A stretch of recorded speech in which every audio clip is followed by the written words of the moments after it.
welcome to Mock the Week. I'm Dara Breen. Joining me this week are Andy Parsons, Fred McCauley and Russell Howard, Frankie Ball, Hugh Dennis and Sean Walsh.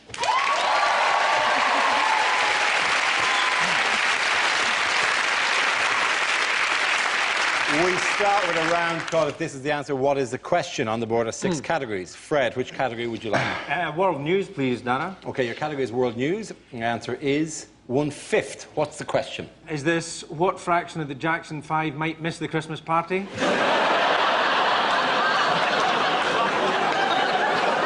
Is it how much of the weekend can Andrew Flintoff remember?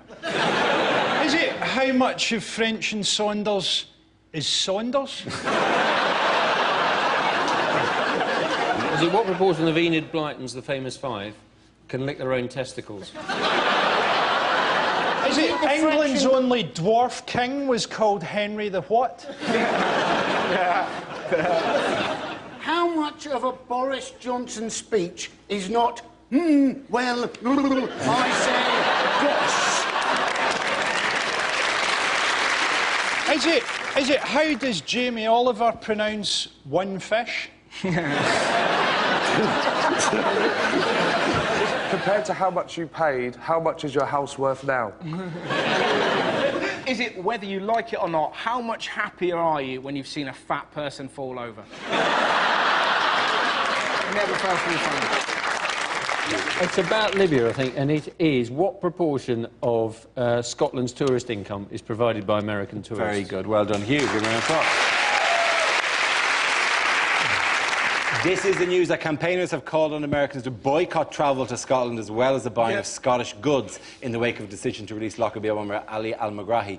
The decision was roundly condemned by Barack Obama and FBI Director Robert Mueller.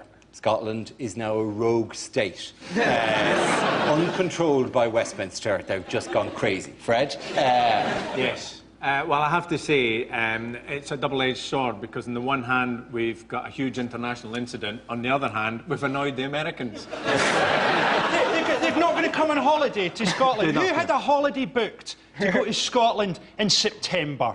I wouldn't go to Scotland in September if I was going into hiding. The only person making that trip should be an academic doing a report on the exact moment when depression turns into violence.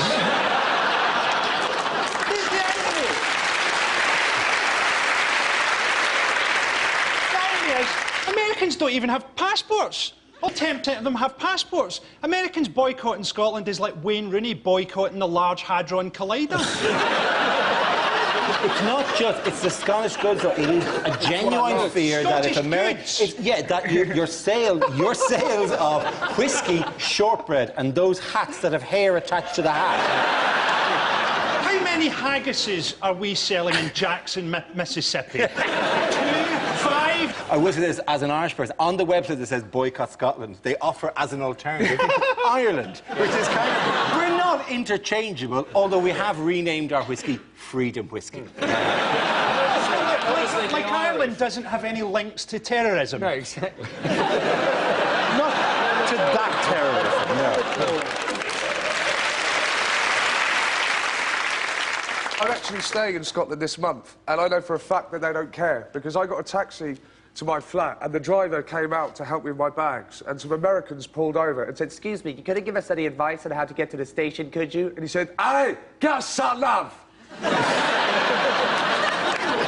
I loved about it was the fact that Kenny McCaskill said that the reason why they let him go is because Scotland is a compassionate nation. And you're like, what? The Glasgow kiss is the only kiss that involves the forehead. It's freezing there, they make him wear skirts, and the last terrorist in Scotland was on fire, and Jim Smeaton still tried to beat him up. I just say, if they don't make us wear skirts, we choose to do that, It's not Jim Smeaton. No, not all called Jimmy, he's John. They've released al-Megrahi. The Scotland have sent him back on compassionate grounds because he's only got 3 months to live. Well, Gordon Brown has only got a year to live politically, so could we not send him back to Scotland? There was a genuine... Because al-Megrahi, yes, has 3 months to live, but he's 57, so he was very close to becoming Scotland's oldest man. The great thing about Al McGrahy is he actually sounds Scottish. Big Al McGrahy. He sounds like he played centre half for Dunfermline or something. Yeah, you get round the fullback, but often Big Al McGrahy was there to clear. The main problem with it, isn't it, as I see, is the British government has done some sort of deal, we reckon. But they clearly said to Libya, look, you can have him back, but don't have a party. And then Libya's just gone absolutely tonto. And Brown's on the phone to Gaddafi. What are you talking about, Brown? I cancelled the Skywriter. I can't cook up. I can't hear you over the noise of the fireworks. It was even a party in which there were children waving Scottish flags. If you were released from a Scottish prison, would you want to see Scottish flags when you arrive? Would you not just go, it's a trick, it's a trick? You punked. I'll tell you what would be funny, actually, if it's just a few Scottish football fans and they've forgotten how to get back from Norway. Where are we? All right, lads, he don't look well. Really thought we would have beaten Libya. It's not like Al McGrahy got off lightly, though. That's what I don't get. You know, he had to spend 9 years in a Scottish prison. If you want to know what a Scottish prison is like, imagine what life is like normally in Scotland. A Scottish prison is exactly the same. What other transatlantic row has been raging over recent weeks? It's the NHS. Yes, now what way is the NHS a transatlantic row? Explain. Well, Barack Obama is trying to give 46 million people free health insurance, and the Republicans are really angry about this because they think it's evil. That was the exact words. Sarah Palin said, it's evil. Sarah Palin said to his plan of free health insurance for 46 million people, I don't want to see my Down syndrome baby go in front of Obama's death panel. And it's like she can't understand basic English. He didn't say that. I'm not going to do that. You want to kill my baby? No. I'm trying to create an American NHS. You want to call this country Obama land? No, I don't. Here's a ball. Go and bounce it, you moron. You know, it's unbelievable, man. The horrible thing about the Americans and the NHS is that we have a better life expectancy than Americans. In fact, the only time that British people don't have a greater life expectancy than Americans is when we're on joint military manoeuvres.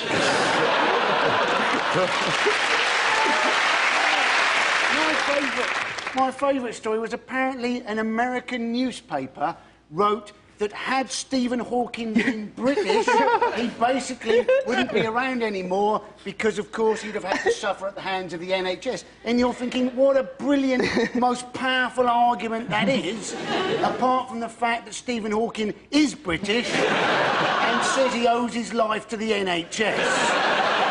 Yeah, but for many, Hawking has been using that fake American voice for a while now, and it's come back to haunt him now, and so he very much only has himself to blame. I would say in defence of the Americans that Hawking only went into an NHS hospital with a splinter. Surely he should have. We've got the Different different settings for different areas. Like He can't change it now. Yeah, but it must be a thing where he said up north. Ow, do!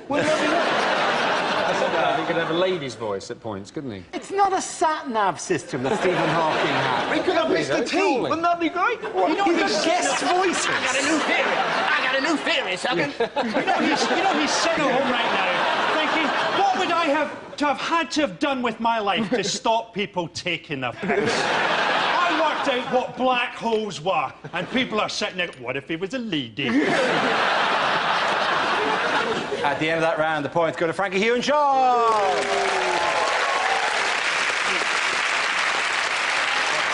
Now we play a round called Lady Gag Gag. This game involves Fred, Sean, Andy and Russell, so if you could make your way to the performance area, please. This is where we test our performers' stand-up skills. We spin our news generator, it settles on a topic, and anyone can volunteer jokes about the chosen subject. The winners are the people I judge to have produced the funniest stuff. OK, here we go. Let's spin the wheel. First subject is politicians. Who wants to come in on that? Andy Parsons.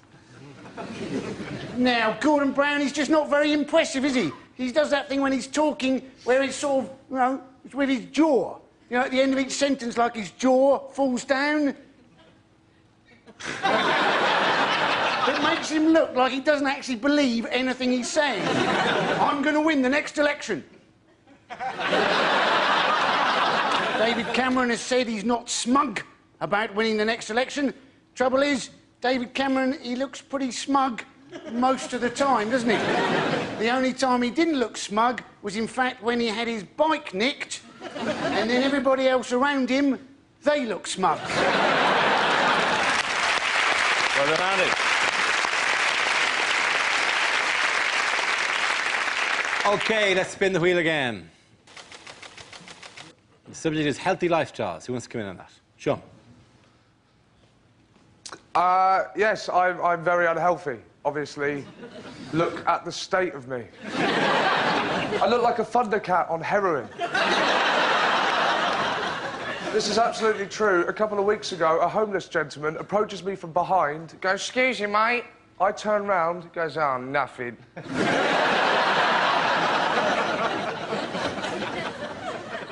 I smoke over 40 a day, right? I now run out of breath when I grate cheese. I got a friend, Dave, he got a Nintendo Wii, and he asked me if I wanted to go around and play. Now, if I'm going to play a computer game, I don't want to get a stitch. Hey, look, it's like the real thing, look. It's like the real thing, yeah? You smashed your vase, you twat. He takes it far too seriously as well. There's a bowling game, yeah? He made me change my shoes. Great job, well done. OK, that leaves us with Fred and Russell. Let's spin the wheel.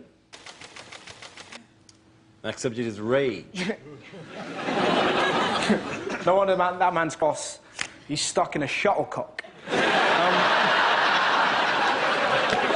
Everyone's angry, though. I know the kids did really well in their A-levels. How do we respond? A-levels are getting easier. In my day, you have to do 50 questions in a minute. You got one wrong, they killed your dad. You know? All you hear is, this country's gone to the dogs. I'm fed up with this country. It's the worst country in the world. It's enough to drive you mad. Yeah, I bet there's some bloke in some war-torn African village as we speak, just weeping. Why are you crying, mate? Is it because you've got no food, no money, no home? It is none of those things. Some people in England only have their willy bins collected once a fortnight.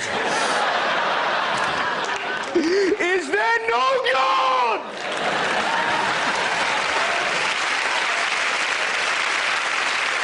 OK, Fred, let's see what you've been left with. Let's spin the wheel. Next subject is travel. Away you go. This week, Ryanair, the Irish airline, decided that they were going to carry out their policy and do away completely with check-in desks. Now, I've got many ambitions in life. My main one, though, is to be the barman in the bar where Michael O'Leary from Ryanair goes for a pint on a Friday night, so I can stand there and go, "Hello, Michael. How's the crack? What you after? A pint of lager, certainly. 49 pence. Yes, I know that appears cheap. The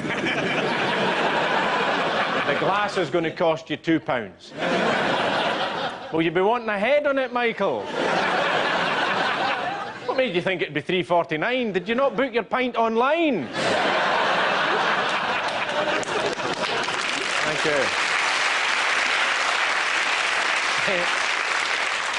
I actually preferred it at the halfway stage with the self-check-in desk, which is bizarre. I remember the first time that happened to me, standing there in front of an empty check-in desk at the airport, asking myself if I've packed this bag myself. I'm a comedian, I went, might have done. I'm not having that kind of behaviour. I called security. I demanded a strip search, ladies and gentlemen, and it was a cracking start to the weekend, I'll tell you. The good news is my prostate's in good shape, and we found a bottle of Bacardi from a previous trip. Good. Thank you, Fred. OK, at the end of that round, the points go to Fred and Sean.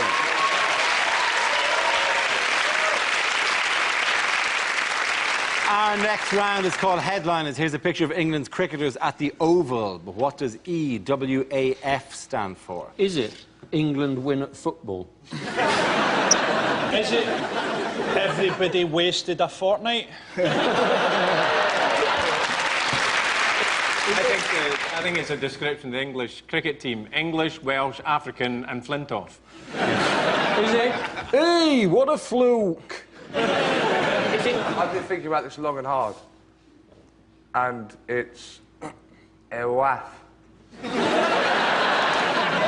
not. Can we move towards the correct answer? He's probably... Embarrassing war in Afghanistan forgotten. It's what he had for breakfast the other day. It's eggnog, whiskey, absinthe and Foster. Is it just 11 weeping Australians? Fantastic!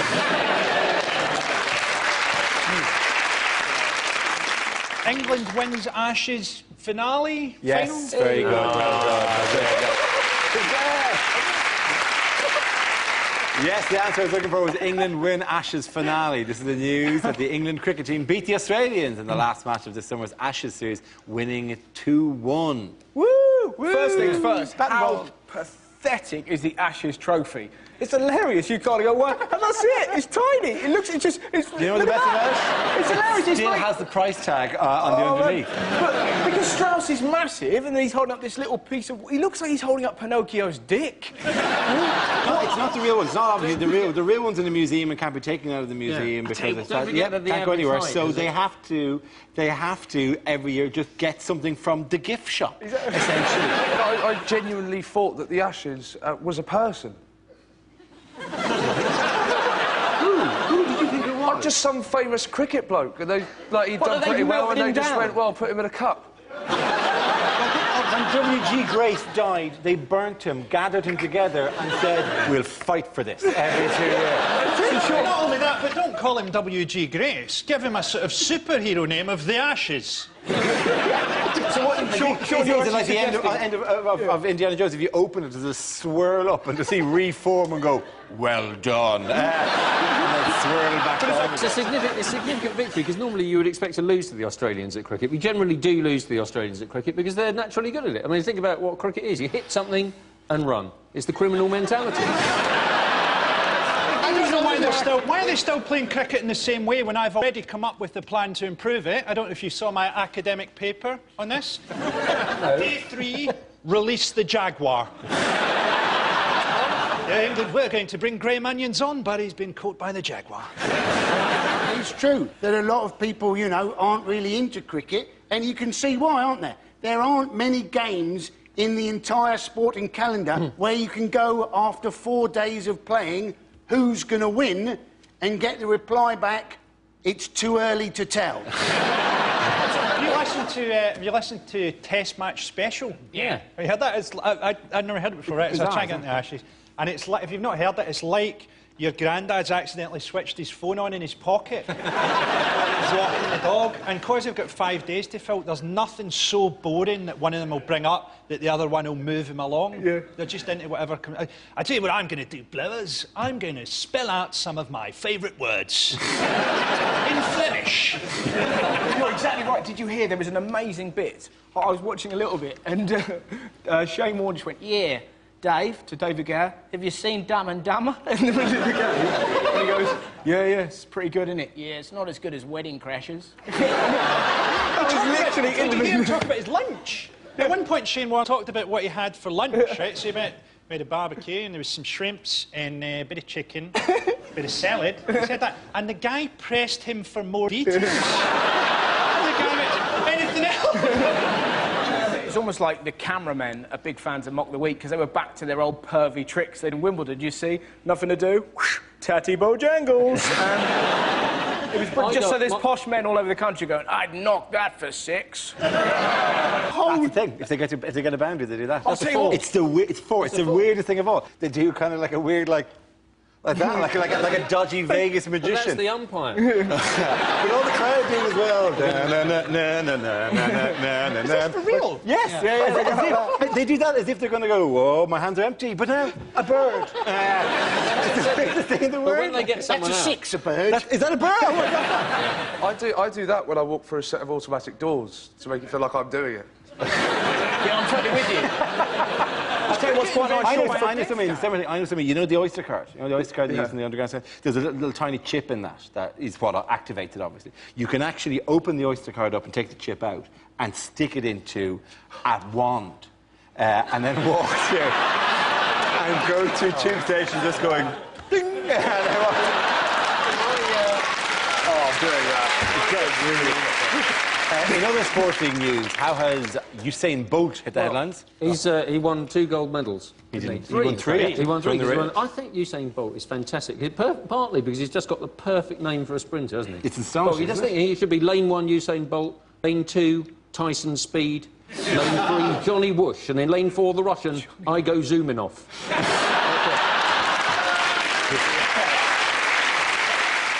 He's pointlessly fast, though. What's the point of it? Yeah. Soon, he won't register on human consciousness. We'll turn up for the Olympics. Is Usain Bolt running in this one? We have no way of knowing. Like a photon has already passed through our receivers. The athletics in the Olympics will be commentated on by a bird of prey. 2012. In the 2016 Olympics, he's actually planning to run in the Large Hadron Collider against a massless particle, which is the only thing that can be faster. He did 200 metres in 19.19 seconds. It took me 5 minutes to get out of the beanbag that I was watching it in. One of the most impressive things, really. Like, that is impressive. Oh, God. Oh, no. What I love that celebration. It's great, isn't it? Great, man. It's all to do. He's called Bolt, so he can do that. Whereas if Tyson Gay had won, he'd have very different. What was the big controversy at the championships? There's a South African 800-metre runner who won the women's 800 metres, who they've now said might be a man. Now, the interesting thing about it was that on Tuesday it came out that her levels of testosterone were abnormally high. But I'm kind of on her side, to be honest. Her name is Caster Semenya, and she won. And yes, she looks tough, but she just destroyed the rest of the field. There's nothing they can do about it. It's what we're going to have in the Olympics. We're going to have 1 800 metres for men, 1 800 metres for women, and one race that's just Pete Burns and that wee guy that used to value antiques. I think she's gone back to take part in a gender test. Yeah. Which is basically she goes into a room with Lady Gaga. I think they actually watch while they both try and put a shelf up. Properly Apparently it all offensive. started because when they sent her to the toilet to give her test samples, she took a paper under her arm. You've got to feel sorry for her. The only reason she's being tested is because she's really good at the 800 metres. You know, you're thinking, you know, if you go out on a first date with a woman and then you've both got to run for the bus afterwards and the woman beats you, your immediate first thought isn't, oh, crikey, she must be a bloke. An incredible thing. Now, the IAF are saying whether you've got male or female genitals is no way of telling if you're male or female. And you think, well, it's good enough for everybody else. It's good enough for religion. It's good enough for the law. Suddenly, it's not good enough for running about. Running about is the area where we have to go into gender philosophy all of a sudden and reclassify our species. So now countries can't ban gay marriages anymore. Oh, you can't marry him. He's another man. I think you'll find that not by IAF standards, he's not, because he's shit at running. Oh dear, I do beg your pardon. God bless you, Gordon and Keith. Give it that round of applause to Russell, Fred and Andy. Now we come to our final quickfire round called Scenes We'd Like to See. This is for everyone, so we can all make your way to the performance area, please. I caught ideas for scenarios we'd love to see in the performance. Come in with their suggestions. OK, here we go. The first subject is things you wouldn't want to hear at work. Oh, you've already given Michael his dosage. It's not a photocopier, it's a shredder. And what have you done to your arse? So, you probably want to know how I got the nickname Dog Botherer. Imagine that. My first day at work, and I appear to have slipped on a wet floor. I think I might be entitled to compensation. Do you mind if I leave early? I've got to pick up the kids before their parents get there.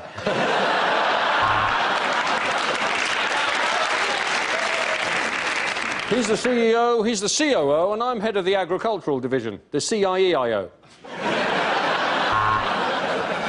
Now, I want you all to put down those football bits that you've been sewing, because I've heard that it's somebody's very special 11th birthday. And we've got you a photo of a cake. Punch-a-wahoo, chung-wah, punch-a-wahoo. Don't worry, this isn't the first operation I've done. Last time I got almost the whole way round before the buzzer went off. We've run out of semi-skim, so I've topped your coffee up with breast milk. What do you mean it's not your turn to make the coffee? This is fucking Starbucks.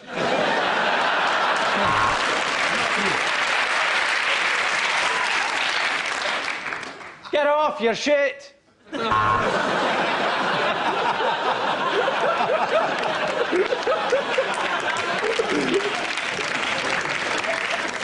Whoops! This air traffic control thing's not as easy as it looks. I've always wanted to work in a library! If only I could read! OK, the next topic is unlikely things to hear on a property programme. Next, Cash in the attic. Tennis player Pat Cash has a nervous breakdown and decides to haunt his estranged family. Today, we help Al Megrahi swap his one-bedroom cell for a Libyan place in the sun.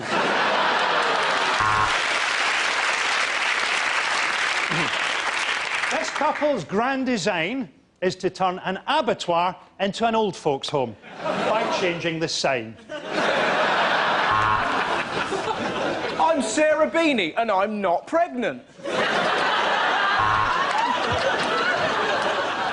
You can't decide between the two properties? Well, you're an MP. Why don't you claim for them both?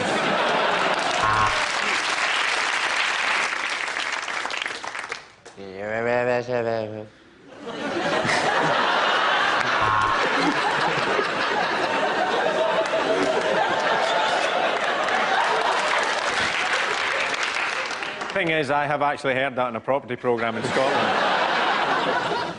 And remember, the prices of property can go down as well as plummet.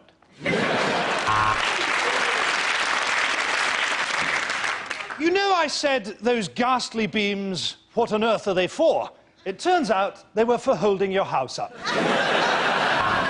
Hello, I'm Lawrence Llewellyn Bowen, and I'm so posh I've actually got a swan for a penis.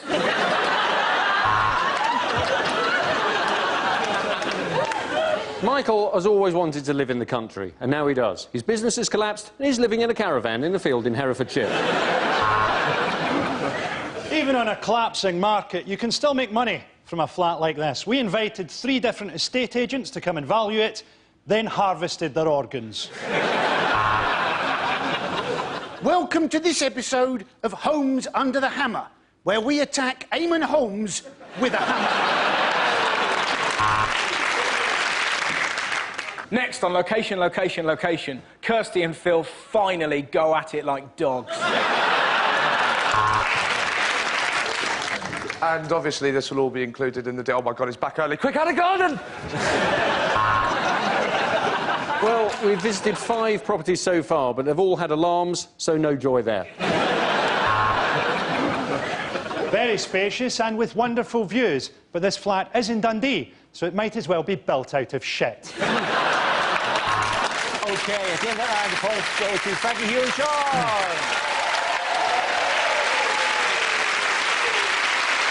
That's the end of the show.